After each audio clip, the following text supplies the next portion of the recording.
በአማራ ክልል መንግስትና በአማራ ፋኖ ህዝባዊ ድርጅት መካከል የዘላቂ ሰላም ስምምነት ተደረገ። በአማራ ክልል መንግስትና በአማራ ፋኖ ህዝባዊ ድርጅት መካከል የዘላቂ ሰላም ስምምነት ተደረገ።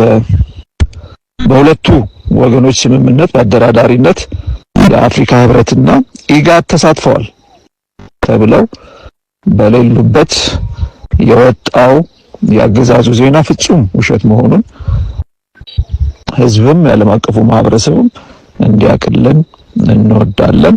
ታደርጉ ለነበራችሁ ለአፍሪካ ህብረት እንዲሁም ሌሎች ዓለም አቀፍ ተቋማት እና ለመከላከያ ከፍተኛ አመራሮች ከፍ ያለ ምስጋናን ማቅረብ ፈልጋለሁ። ይህንኑ አንጡራ ሀብት ያወደመ ግጭት፣ ማህበራዊ ምስቅልቅል የፈጠረ ግጭት ለማስቆም ሁነኛ መንገድ የተለምንበት የጀመርንበት ነው። ዛሬ ፋኖ ተደራደረ ወይስ መንግስት አደናገረን?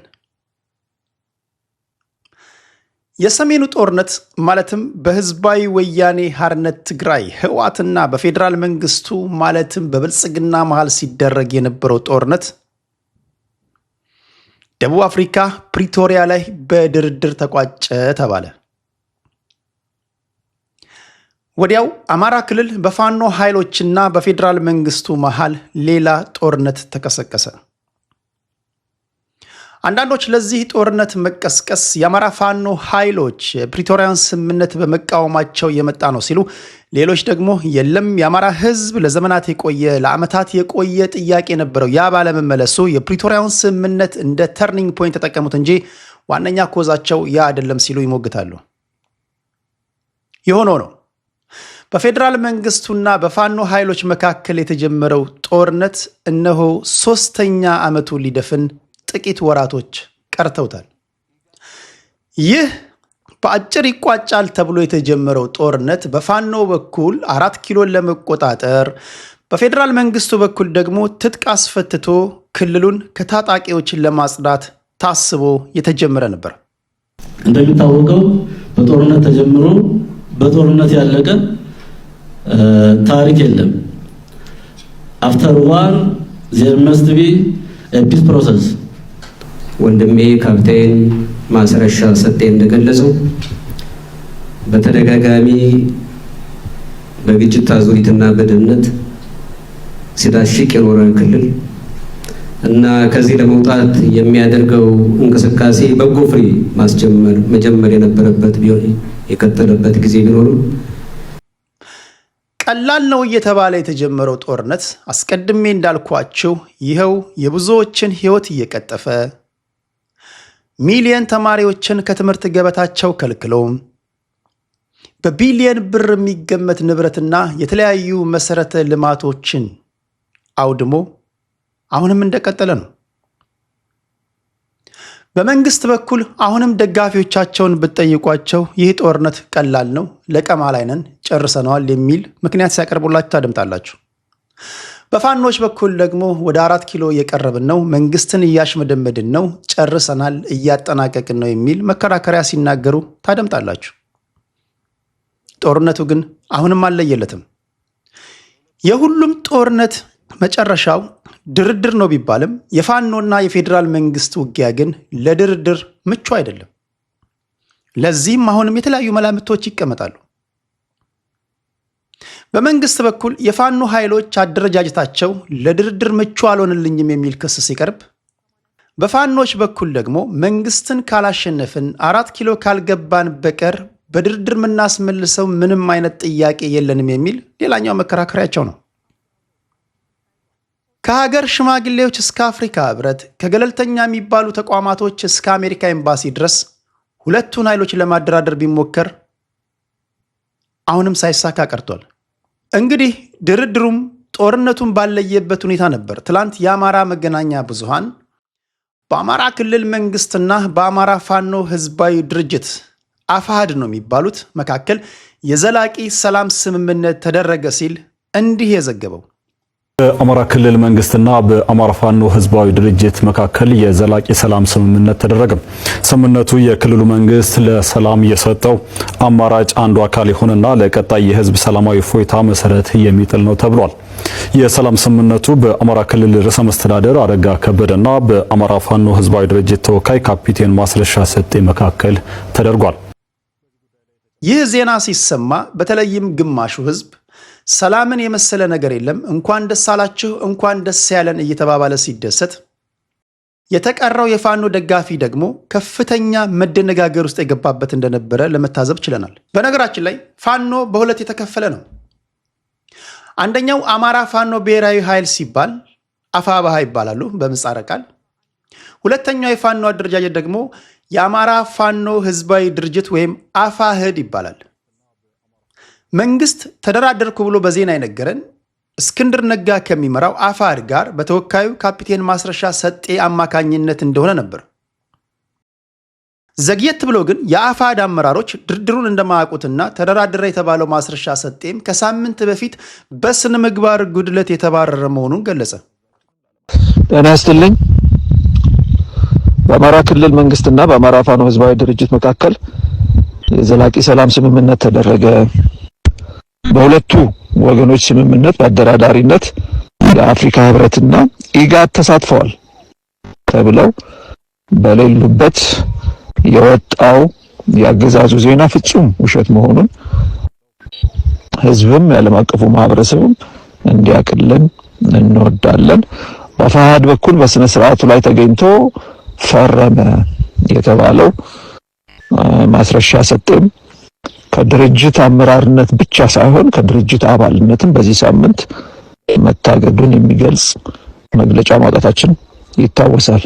ዞሮ ዞሮ አሁን በአገዛዙ የወጣው የተለመደው በሬ ወለድ ዜና መሆኑን ህዝባችን ግምት ውስጥ እንዲያስገባ ማሳሰብ እንፈልጋለን። ከዛ ባሻገር አሁንም ለህዝባችንም ለዓለም አቀፉ ማህበረሰብም ግልጽ እንዲሆን የምንፈልገው አፋሕድ ከተመሰረተበት ጊዜ አንስቶ በየትኛውም ጊዜ በየትኛውም ቦታ በየትኛውም አጋጣሚ ለአንዲት ማይክሮ ሰከንድ ከአገዛዙ ጋር ተገናኝቶ ተደራድሮ አያውቅም። ይሄን እውነታ የሚቀይር ምንም ነገር ሊኖር አይችልም፣ እውነታው ስለሆነ ማለት ነው።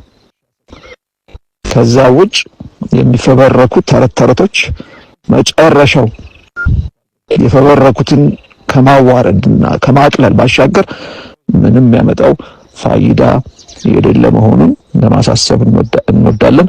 በቀጣይ ቀናት ተጨማሪ ማብራሪያዎችን ዘርዘር ያሉ ማብራሪያዎችን ይዘን እንመጣለን። ለጊዜው ግን ይሄው ይበቃል። እስክንድር ነጋ ነኝ ከአፋሕድ አመሰግናለሁ። ይህ ነገር በኢትዮጵያ ፖለቲካ በተለይም በኢትዮጵያ የታጣቂ ቡድኖች መሃል የተለመደ እየሆነ የመጣ ይመስላል። ታስታውሱ እንደሆነ ከዚህ ቀደም መንግስት ከኦነግ ጋር የሰላም ስምምነት ተፈራረምኩ ብሎ በነገረን ማግስት የኦሮሞ ነጻነት ግንባር አመራሮች መንግስት ተፈራረምኩ ያለው በስነ ምግባር ጉድለት ካባረር ነው ጃልሰኝ ጋር ነው ብለው መግለጫ አውጥተው ነበር።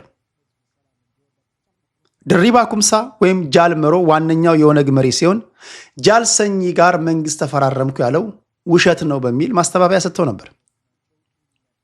አሁንም ኦነጎች ያወጡትን ተመሳሳይ መግለጫ አማራ ፋኖች አውጥተዋል። ሁሉን ትተን ወደ ድርድሩ እንምጣና ማስረሻ ሰጤ በንግግሩ ችግራችንን በሶስት ከፍለን ለመፍታት ተነጋግረን ተስማምተናል አለ። እንግዲህ የአማራን ችግር ለመፍታት በሶስት እንደከፈሉ ነው የነገረን። በሶስት ከፍለዋል። የመጀመሪያው በአጭር ጊዜ የሚመለስ፣ ሁለተኛው በመካከለኛ ጊዜ የሚመለስ እንዲሁም ሶስተኛው በረጅም ጊዜ የሚመለስ ችግሮች በሚል ማለት ነው። የሚታወቀው ወደ ጫካ የወሰዱን የተለያዩ የህዝብ ጥያቄዎችን ይዘን ነው። እነዚያ የህዝብ ጥያቄዎች የሚመለሱበትን እና ይህም በሂደት አሁን የሚመለሱ በአጭር ጊዜ በመካከለኛ ጊዜና በረጅም ጊዜ የሚመለሱ ብለን በሶስት ከፍለን ተወያይተን ተስማምተናል ማለት ነው።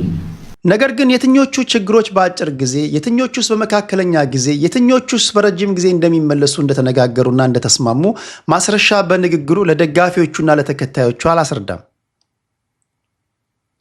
መንግስትም ብቻውን ከመጣው ከማስረሻ ሰጤ ጋር አደረግኩት ያለው የሰላም ድርድር ሌሎቹን አማሎ ለማምጣት አስቦ ወይስ የማስረሻ መምጣት ብቻውን ሰላም ያወርዳል ብሎ አስቦ እንደሆነ ግልጽ አይደለም።